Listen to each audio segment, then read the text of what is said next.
ಲೋಕಸಭೆ ಚುನಾವಣೆ ಹೊತ್ತಲ್ಲೇ ರಾಜ್ಯ ಸರ್ಕಾರ ಒಳ ಮೀಸಲಾತಿಯ ಚೆಂಡನ್ನ ಕೇಂದ್ರ ಸರ್ಕಾರದ ಅಂಗಳಕ್ಕೆ ನೂಕಿದೆ. ಹೊಸ ಜನಗಣತಿ ಪ್ರಕಾರ ಎಸ್ಟಿ ಪಟ್ಟಿಯಲ್ಲಿರುವ ವಿವಿಧ ಸಮುದಾಯಗಳಿಗೆ ಒಳ ಮೀಸಲಾತಿ ನೀಡುವ ನಿಟ್ಟಿನಲ್ಲಿ ಸಂವಿಧಾನದ 341ನೇ ವಿಧಿಗೆ 3ನೇ ಖಂಡ ಸೇರಿಸುವಂತೆ ಕೇಂದ್ರಕ್ಕೆ ಶಿಫಾರಸು ಮಾಡುವುದಕ್ಕೆ ರಾಜ್ಯ ಸರ್ಕಾರ ತೀರ್ಮಾನವನ್ನು ಮಾಡಿದೆ. ಈ ಸಂಬಂಧ ಇವತ್ತು ನಡೆದ ಸಚಿವ ಸಂಪುಟ ಸಭೆಯಲ್ಲಿ ನಿರ್ಧಾರ ಕೈಗೊಳ್ಳಲಾಗಿದೆ. ಆ ಮೂಲಕ ಲೋಕಸಭೆ ಚುನಾವಣೆ ಹೊತ್ತಲ್ಲಿ ರಾಜ್ಯ ಸರ್ಕಾರ ಮೀಸಲಾತಿ ಎಂಬ ಜೇನುಗೂಡಿಗೆ ಕೈ ಹಾಕದಿರುವ ಜಾಣ ನಡೆಯನ್ನ ಇಟ್ಟಿದೆ. ಬೊಮ್ಮಾಯಿ ಸರ್ಕಾರ ಸದಾಶಿವ ಆಯೋಗದ ವರದಿ ಜಾರಿ ಮಾಡಿದ್ರಿಂದ ಅಸೆಂಬ್ಲಿ ಚುನಾವಣೆಯಲ್ಲಿ ಕೈ ಸುಟ್ಟುಕೊಂಡಿತ್ತು. ಅದು ಕಾಂಗ್ರೆಸ್ಗೂ ಕೂಡ ಗೊತ್ತಿದೆ. ದಿಲ್ಲಿಯ ಉಚ್ಚ ನ್ಯಾಯಾಲಯದ ನಿವೃತ್ತ ಯುಪಿಎಸ್ ಸರ್ಕಾರ ಮಾಡಿದ್ರು. ಅವರು ಏನ್ ರೆಕಮೆಂಡ್ ಮಾಡಿದ್ರು ಅಂದ್ರೆ ಆರ್ಟಿಕಲ್ 341 ಅಮೆಂಡ್ಮೆಂಟ್ ಮಾಡಿ ಅದರಲ್ಲಿ ಸೇರಿಸೋದಕ್ಕೆ ತೆಗೆಯೋದಕ್ಕೆ ಮತ್ತು ಒಳ ಮೀಸಲಾತಿಗಳನ್ನು ಕಲ್ಪಿಸಲಿಕ್ಕೆ ಅವಕಾಶ ಇರುತ್ತೆ. ಅದು ಮಾಡದ ಹೊರತು ಇದು ಯಾವುದು ಕೂಡ ವರ್ಕೌಟ್ ಆಗಲ್ಲ under the law and constitution. ಒಳ ಮೀಸಲಾತಿ ಕುರಿತು ಕೇಂದ್ರಕ್ಕೆ ಶಿಫಾರಸು ಮಾಡುವ ಸಚಿವ ಸಂಪುಟದ ತೀರ್ಮಾನವನ್ನು ಬಿಜೆಪಿ ಖಂಡಿಸಿದೆ. ಕೇಂದ್ರಕ್ಕೆ ಶಿಫಾರಸು ಮಾಡ್ತೀನಿ ಅನ್ನೋದೇ ಗಿಮಿಕ್ಕು. ಕಾಂಗ್ರೆಸ್ ಸ್ವತಂತ್ರ ಬಂದಾಗಿನಿಂದಲೂ ಇಂಥ ಮೋಸದಾಟ ಆಡ್ತಾ ಇದೆ. ಸಿದ್ದರಾಮಯ್ಯ ಸರ್ಕಾರಕ್ಕೆ ನಿಜಕ್ಕೂ ಇಚ್ಛಾಶಕ್ತಿ ಇದ್ರೆ ನಾಳೆನೇ ಒಳ ಮೀಸಲಾತಿ ಜಾರಿಗೆ ತರಲಿ ಅಂತ ಮಾಜಿ ಡಿಸಿಎಂ ಗೋವಿಂದ ಕಾರಜೋಳ ಸವಾಲು ಹಾಕಿದ್ದಾರೆ. ಸರ್ಕಾರಕ್ಕೆ ಅಧಿಕಾರ ಇದೆ, 341 ತಿದ್ದುಪಡಿ ಅವಶ್ಯ ಇಲ್ಲ ಅಂತೇಳಿ ಅದಕ್ಕೆ ನಾನು ಒತ್ತಾಯ ಮಾಡ್ತೇನೆ. ಈ ಮೋಸದಾಟ ಬಿಡಿ. ನಿಮಗೆ ನಿಜವಾದ ಇಚ್ಛಾಶಕ್ತಿ ಇದ್ರೆ ನಾಳೆನೆ ಒಂದು ಆದೇಶ ಮಾಡಿ ಒಳ ಮೀಸಲಾತಿ ಜಾರಿಗೆ ತಗೊಂಡು ಬನ್ನಿ. ನಿಮಗೆ ಯಾರೂ ತಡೆಯಲಿಕ್ಕೆ ಸಾಧ್ಯ ಇಲ್ಲ. ಅಲ್ಲ, ಇಲ್ಲಿ ಒಳ ಮೀಸಲಾತಿ ಜಾರಿಗೆ ತಗೊಂಡು ಬನ್ನಿ, ಯಾರಿಗೂ ತಡೆಯಕ್ಕೆ ಸಾಧ್ಯ ಇಲ್ಲ. ಇದನ್ನ ಎಲ್ಲ ರಾಜಕೀಯ ಪಕ್ಷಗಳು ಹೇಳ್ತಿದ್ದಾರೆ. ಕೊನೆಯದಾಗಿ ಹೇಳಿದ್ವಿ, ಇದರಲ್ಲಿ ಟೆಕ್ನಿಕಲ್ ಆಗಿ ಮಾತಾಡೋದಕ್ಕೆ ಹೋದ್ರೆ ಬಹಳ ಇದೆ.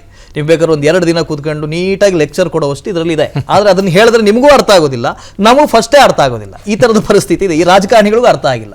ಸೊ ಇಲ್ಲಿ ಜಾತಿ ಧರ್ಮ ಮೀಸಲಾತಿಯನ್ನು ಇಟ್ಕೊಂಡು ರಾಜಕಾರಣ ಇವತ್ತಿನಿಂದ ಆರಂಭ ಆಗಿತ್ತಲ್ಲ, ಯಾವುದೋ ಕಾಲದಿಂದ ಆರಂಭ ಆಗಿದೇ ಬಂದಿದೆ. ಮೀಸಲಾತಿ ಕೊಡಬೇಕು, ಆ ಮೀಸಲಾತಿಯ ಮೂಲಕ ನನಗೆ ಪೊಲಿಟಿಕಲ್ ಡಿವಿಡೆಂಟ್ ಬರಬೇಕು, ವೋಟ್ ಬರಬೇಕು ಅಂತ ಈ ಮೊದಲಿಂದ ಆಗ್ತಾನೆ ಬಂದಿದೆ. ಈಗಲೂ ಅದನ್ನೇ ಮಾಡ್ತಾ ಇದ್ದಾರೆ. ಈ ಹಿಂದಿನ ಸರ್ಕಾರನೂ ಅದನ್ನೇ ಮಾಡ್ತಾ ಈಗಲೂ ಅದೇನೋ ಮಾಡ್ತಾ ಇದ್ದಾರಾ?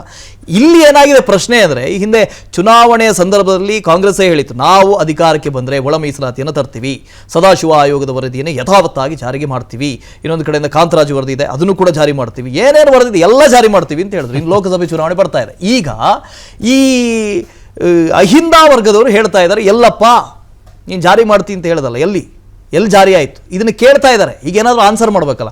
ತೆಗೆದು ಬಾಲ್ ಇತ್ತು, ಅದನ್ನು ಒದ್ರು, ಅದು ಕೇಂದ್ರ ಸರ್ಕಾರಕ್ಕೆ ಕೇಂದ್ರದ ಅಂಗಳಕ್ಕೆ ಹೋಗಿ ಬಿದ್ದಿದೆ. ಈ ಹಿಂದೆ ಅಪ್ರಸ್ತುತ ಅಂತ ಆಗಿರೋದು, ಈ ಹಿಂದೆ ಸದಾಶಿವ ಆಯೋಗದ ವರದಿಯನ್ನು ಬಸವರಾಜ ಬೊಮ್ಮಾಯಿಯವರ ಸರ್ಕಾರ ಶಿಫಾರಸು ಮಾಡಾದ್ಮೇಲೆ ಅದು ಅಪ್ರಸ್ತುತ. ಅದನ್ನು ಮತ್ತೆ ಹೇಗೆ ಶಿಫಾರಸು ಮಾಡ್ತೀರಿ ನೀವು? ಅದಕ್ಕೊಂದು ಹೊಸದಾಗಿ ಒಂದು ಟೆಕ್ನಿಕಲ್ ವರ್ಡನ್ನು ಕೊಟ್ಟಿದ್ದಾರೆ. 341(3) ಆ ವಿಧಿಗೆ ತಿದ್ದುಪಡಿ ತನ್ನಿ ಅಂತ. ಈ ಹಿಂದೆ ಅವರು ಹೇಳಿದ್ರು 9ನೇ ಪರಿಚ್ಛೇದಕ್ಕೆ ತಿದ್ದುಪಡಿ ತನ್ನಿ ಅಂತ ಹಾಕಿದ್ರು. ಇವರು ಹೊಸದಾಗಿ ಒಂದು ಸೇರಿಸಿದ್ದಾರೆ 341(3) ಅಂತ. ಇದಕ್ಕೆ ತಿದ್ದುಪಡಿ ತನ್ನಿ ಅಂತ ಹೇಳಿದ್ದಾರೆ. ಇದು ಆಗದು ಹೌದಾ? ಇದನ್ನು ನಾವು ರಚನಾತ್ಮಕವಾಗಿ ಹೇಳಬೇಕು ಅಂತಾದರೆ ನೀವು ಮೀಸಲಾತಿ ಕೊಟ್ಟು ಇನ್ನೊಂದೇನೋ ಮಾಡಿ, ಹೌದು ಪೊಲಿಟಿಕಲ್ ಅವರಿಗೆ ಒಂದಷ್ಟು ಪ್ರಾಮುಖ್ಯತೆ ಬೇಕು, ಸಾಮಾಜಿಕವಾಗಿ ಎತ್ತರಿಸಬೇಕು. ಇದನ್ನು ಮೀಸಲಾತಿ ಕೊಟ್ಟೇ ಮಾಡಬೇಕಾ? ಆಪರ್ಚುನಿಟಿ ಕ್ರಿಯೇಟ್ ಮಾಡಿ, ಈಕ್ವಲ್ ಆಪರ್ಚುನಿಟಿ. ಇವತ್ತಿಗೂ ನೀವು ಅದನ್ನೇ ಹೇಳ್ತಾ ಕೂತ್ಕೊಂಡ್ರೆ ಯಾವಾಗ ಆಗೋದು ಇದೆಲ್ಲ? ಡೆಫಿನೆಟ್ಲಿ.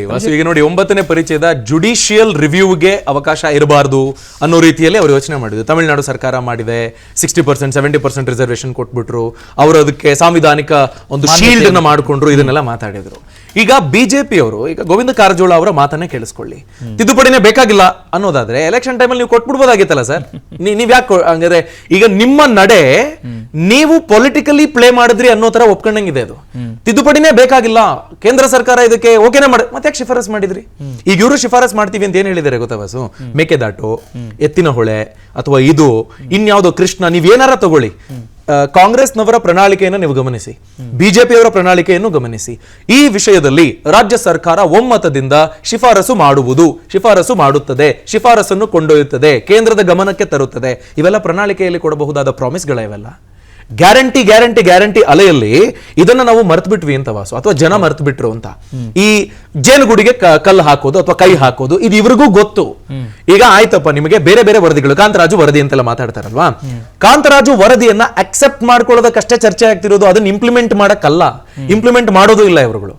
ಎಷ್ಟು ಈ ತರದ ರಿಪೋರ್ಟ್ಗಳು ಧೂಳ್ ತಿಂತಾ ಇವೆ, ಇದರ ಬಗ್ಗೆ ಮಾತಾಡೋರು ಯಾರು? ಈಗ ನಿಮಗೆ ಎಲೆಕ್ಷನ್ ಟೈಮ್ ನಲ್ಲಿ ನಮಗೊಂದು ಟೈಮ್ ಲೈನ್ ಕೊಡಿ. ನೀವು ಇವಾಗ ಮೇ 20ನೇ ತಾರೀಕು ಅಧಿಕಾರ ವಹಿಸ್ಕೊಳ್ತೀರಿ, ಏಪ್ರಿಲ್ 1ನೇ ತಾರೀಕು ಮಾಡಿಬಿಡ್ತೀರಾ ಇದನ್ನ? ಅಲ್ಲ, ಜೂನ್ ಅಂದ್ಕೊಳ್ಳಿ, ಜೂನ್ ನಲ್ಲಿ ಮಾಡ್ಬಿಡ್ತೀರಾ, ಜಾರಿಗೆ ತಂದು ಬಿಡ್ತೀರಾ? 1 ವರ್ಷದಲ್ಲಾಗತ್ತೆ. ಆ ಟೈಮ್ ಲೈನ್ ಅನ್ನ ಯಾರು ಕೇಳೋದಿಲ್ಲ, ಆ ಟೈಮ್ ಲೈನ್ ಅನ್ನ ಅವರು ಹೇಳೋದಿಲ್ಲ. ಹಾಗೆ ಬುದ್ಧರಾಗಬೇಕು ಅಭಿಷೇಕ್. ತಿದ್ದುಪಡಿ, ಸಂವಿಧಾನ ತಿದ್ದುಪಡಿ, ಅವು ಇವು ಎಲ್ಲ ಇದಾವಲ್ಲ ವಾಸು. ಈಗ ಅಪ್ಪಿತಪ್ಪಿ ಕೇಂದ್ರ ಸರ್ಕಾರ ಮಾಡೋದಕ್ಕೆ ಶುರು ಹಚ್ಕೊಂಡ್ರು ಈ ತರದ ಅನೇಕ ವಿಚಾರಗಳಿದ್ದಾವೆ. ರಾಜ್ಯಗಳ ಮಧ್ಯೆ ಸಮಸ್ಯೆಗಳಿರೋದು ಇದ್ದಾವೆ. ಈಗ ನಿಮಗೆ ಯಡಿಯೂರಪ್ಪ ಅವರ ನಿವಾಸದ ಮೇಲೆ ಯಾಕೆ ಆಕ್ರೋಶ ಭರಿತರಾಗಿ ನಡ್ಕೊಂಡ್ರು ಬೊಮ್ಮಾಯಿ ಅವರ ಸರ್ಕಾರ ಇದ್ದಾಗ? ಯಾಕೆ ಹಂಗಾಯ್ತು?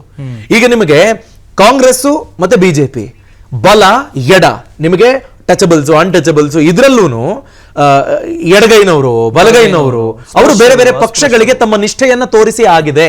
ಸೊ ಅಲ್ಟಿಮೇಟ್ಲಿ ನಿಮ್ಮನ್ನ ಎಷ್ಟು ಕೆಳಕ್ಕೆ ತುಳಿಬಹುದು ಅನ್ನೋದಕ್ಕೆ ಕಾಂಪಿಟೇಷನ್ ಬಿದ್ದಂತೆ ಈ ಪಕ್ಷಗಳು ತುಳಿತಿವೆ.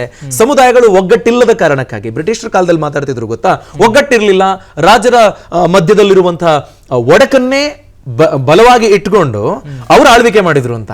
ಈಗಲೂ ಏನ್ ಭಿನ್ನವಾಗೇನಿಲ್ಲ, ಅದನ್ನ ಯಾರು ಪ್ರಶ್ನೆ ಮಾಡೋದಕ್ಕೆ ಸಾಧ್ಯ ಆಗ್ತಾ ಇಲ್ಲ. ಜನ ಒಂದು ಗಟ್ಟಿ ಧ್ವನಿಯನ್ನು ಪ್ರಬುದ್ಧರಾಗಬೇಕು ಅಂತ. ನಿಮಗೆ ಜಾತಿ ಅಂತ ಹೇಳಿದ ತಕ್ಷಣ ನಿಮ್ಗೆ ಎಲ್ಲಾನು ಬಂದ್ಬಿಡುತ್ತೆ. ಅಲ್ಲಿವರೆಗೆ ಗೊತ್ತೇ ಇರೋದಿಲ್ಲ ಜಾತಿ ಯಾವುದು ಅಂತ. ನಿಮ್ಮ ಜಾತಿಯವರಿಗೆ ಅವಮಾನ ಆಗ್ತಾ ಇದೆ ಅಂತ, ನಿಮ್ಮ ಜಾತಿಯವರಿಗೆ ಆಗ್ತಾ ಇದೆ ಅಂತ. ಹೌದಾ, ನನ್ನ ಜಾತಿನ ಬಂದ್ಬಿಡ್ತೀನಿ ನಾನು. ಅತಿ ಹೆಚ್ಚು ಹಿಂದುಳಿದವರು ಅಂತ ಕರೆಸ್ಕೊಳ್ಳೋದಕ್ಕೆ ಕಾಂಪಿಟೇಷನ್ ಬಿದ್ದಂಗೆ ಅಪ್ಲಿಕೇಶನ್ ಗಳಾಗ್ತಿದ್ದಾರೆ. ಯಾವ ಕಮ್ಯುನಿಟಿ ಹಿಂದುಳಿದಿಲ್ಲ ಕೇಳ್ತಾ ಬ್ರಾಹ್ಮಣರೆಲ್ಲ ಸೇರ್ಕೊಂಡು ಎಷ್ಟಿಗೊಂದು ಹಾಕೋಣ ಅಂತಿದ್ದಾರೆ ಅಂತ. ಈ ತರದ್ ಇದೆ ಅಂತ. ನಿಮಗೆ ನಾಳೆ ಇದು ಮುಂದುವರಿತಾ ಹೋದ್ರೆ ಎಲ್ಲಿ ಹೋಗಿ ಎಂಡ್ ಆಗತ್ತಿವೆಲ್ಲ? ಎಂಡ್ ಆಗಕ್ ಬಿಡಲ್ಲ, ಪೊಲಿಟಿಷಿಯನ್ಸ್ ಇದಾರಲ್ಲ, ಹೇಗೋ ಒಂದು ಪ್ಲೇ ಮಾಡ್ತಾರೆ. ಅನುಕ್ಷಣದ ಸುದ್ದಿಗಳಿಗಾಗಿ ವಿಸ್ತಾರ ನ್ಯೂಸ್ ಯೂಟ್ಯೂಬ್ ಚಾನೆಲ್ ಸಬ್ಸ್ಕ್ರೈಬ್ ಮಾಡಿ. ಹೊಸ ಸುದ್ದಿಗಳ ನೋಟಿಫಿಕೇಶನ್ಗಾಗಿ ಬೆಲ್ ಐಕಾನ್ ಕ್ಲಿಕ್ ಮಾಡಿ. ಲೇಟೆಸ್ಟ್ ಅಪ್ಡೇಟ್ಸ್ಗಾಗಿ www.vistaranews.com ವೆಬ್ಸೈಟ್ಗೆ ವಿಸಿಟ್ ಮಾಡಿ. ಅಂಗೈಯಲ್ಲೇ ಜಗತ್ತಿನ ಸುದ್ದಿ ತಿಳಿಯಲು ವಿಸ್ತಾರ ನ್ಯೂಸ್ ಕನ್ನಡ ಆಪ್ ಡೌನ್ಲೋಡ್ ಮಾಡಿ.